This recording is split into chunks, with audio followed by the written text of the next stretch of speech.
আসসালামু আলাইকুম। Botanic haven চ্যানেলে সবাইকে স্বাগতম। আশা করি আপনারা সবাই ভালো আছেন। আজকে আমি আপনাদের সাথে আমার এই বাগানটি শেয়ার করব। এই বাগানের গোলাপ গাছের প্রুনিং আমি নভেম্বর মাসে দেখিয়েছিলাম। আজকে আমি আপনাদেরকে দেখাচ্ছি, দেখেন কত সুন্দরভাবে আমার গাছগুলো ইমপ্রুভ করেছে এবং কত সুন্দর সুন্দর ফুল হয়েছে। গত ভিডিওতে আমি দেখিয়েছিলাম কিভাবে প্রুনিং করতে হয়, কিভাবে সার দিতে হয়। আশা করি আপনারা এভাবে সার দিবেন আপনাদের বাগানে। প্রুনিং করার পর আমি একটি মিক্সড সার দিয়েছিলাম। তারপরের সপ্তাহে আমি সরিষার খোল পানিতে ভিজিয়ে পাতলা করে দিয়েছিলাম। তারপরের সপ্তাহে আবার আমি মিক্সড জৈব সার দিয়েছিলাম। তারপরের সপ্তাহে আমি পিজিআর ব্যবহার করেছিলাম। এভাবে আমি ধারাবাহিকভাবে আমি আমার গাছের যত্ন নেই। এতে করে দেখেন আমার গাছগুলো কত সুন্দরভাবে বেড়ে উঠেছে, গাছের নতুন নতুন ফুল এসেছে। আবার এর আগে অনেকগুলো ফুল ফুটেছিল, আমি ওই ফুলগুলো যখন পুরনো হয়ে গেছে আমি কেটে দিয়েছি। আবার নতুন করে ফুল এসেছে এবং নতুন নতুন ডালপালা গজাচ্ছে এবং আরও নতুন নতুন কুঁড়ি আসছে। আশা করি অনেক দিন আমি আমার এই বাগানে ফুল পাবো। ফেব্রুয়ারি পর্যন্ত গোলাপ গাছে প্রচুর পরিমাণে ফুল আসে।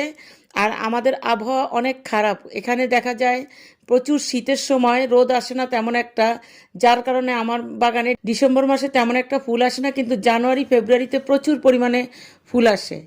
আর আপনারা এই গাছগুলোতে যখন ফুল আসবে তখন আপনারা ফুলগুলো সময় মতো কেটে দিবেন, তা না হলে নতুন করে ডালপালা আসবে না। ফুল যদি গাছে বেশি দিন পুরনো হয়ে যায় এতে করে গাছের অনেক ক্ষতি হয়।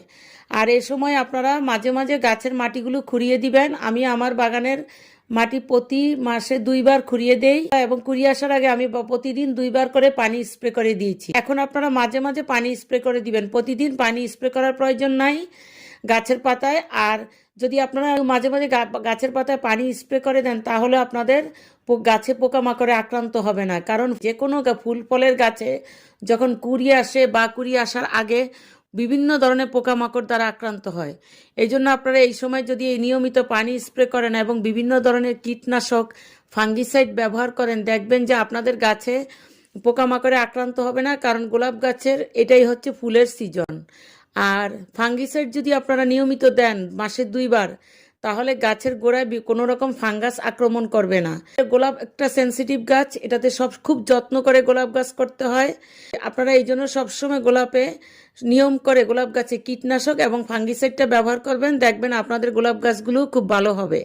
আমরা বারান্দা বাগানি হিসাবে আমাদের বাগানে ছাদের তুলনায় একটু গোলাপ ফুল কম আসে, তারপর আমি দেখেছি আমার বাগানে প্রায় সারা বছরই ফুল আসে কিছু কিছু গাছে, আর কিছু কিছু গোলাপ গাছে শীতকালে ফুল আসে। আমার বাগানে 2-3টা হাজারি গোলাপ আছে। আপনারা ইচ্ছা করলে বাগানে হাজারি গোলাপ রাখতে পারেন, হাজারি গোলাপ বারান্দা বাগানে খুব ভালো হয়। আর আপনারা এই সময় আপনাদের গাছে যাদের বাগানে ফুল আসেনি এখনো বা ডালপালা ভালোভাবে আসেনি, আপনারা ইচ্ছে করলে পিজিআর ব্যবহার করতে পারেন। মাসে 2বার পিজিআর ব্যবহার করবেন, তাহলে দেখবেন আপনাদের গাছেও কুঁড়ি আসবে এবং ফুল আসবে। আর গোলাপ গাছের যত্ন হচ্ছে এই সময় নিয়ম করে খাবার দিতে হবে। আপনি অন্যান্য গাছে যদি মাসে 2বার খাবার দেন বা 1বার খাবার দেন, কিন্তু গোলাপ, চন্দ্রমল্লিকা, জবা এই ধরনের ফুলগুলোতে প্রচুর পরিমাণে খাবার দিতে হয়। আর গোলাপ হেভি ফিডার গাছ, এই জন্য গোলাপে আপনারা সবসময় প্রতি সপ্তাহে খাবার দেওয়ার চেষ্টা করবেন। আপনার বাসায় যদি বাজার থেকে আপনি সার কিনে আনতে না পারেন, সেক্ষেত্রে আপনারা চা পাতা, কলার খোসা, ডিমের খোসা এগুলো সংগ্রহ করে আপনার গাছে দিতে পারেন।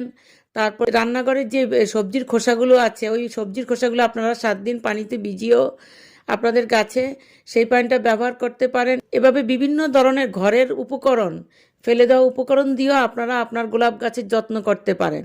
সবাই চেষ্টা করবেন বাগানে একটি অন্তত গোলাপ গাছ রাখতে, কারণ গোলাপের সৌন্দর্য সম্পূর্ণ অন্যরকম। অন্যান্য ফুলের গাছের সাথে গোলাপের কোনো তুলনাই হয় না। আর শীতকালে আপনারা এই সময় নার্সারি থেকে খুব ভালো ভালো গোলাপ গাছ সংগ্রহ করতে পারেন। এ সময় নার্সারিতে প্রচুর পরিমাণে গোলাপ গাছ পাওয়া যায় এবং অনেক কম দামেও পাওয়া যায়। তো আমি আর আমার ভিডিওটি দীর্ঘায়িত করছি না, আশা করি আমার ভিডিওটি ভালো লাগবে। আমার ভিডিওটি যদি ভালো লাগে আমার চ্যানেলটিকে অবশ্যই সাবস্ক্রাইব করবেন। যারা আগে সাবস্ক্রাইব করে ফেলেছেন তাদেরকে অসংখ্য ধন্যবাদ। আর আমার ভিডিওটি ভালো লাগলে আমার ভিডিওতে একটি লাইক দিবেন।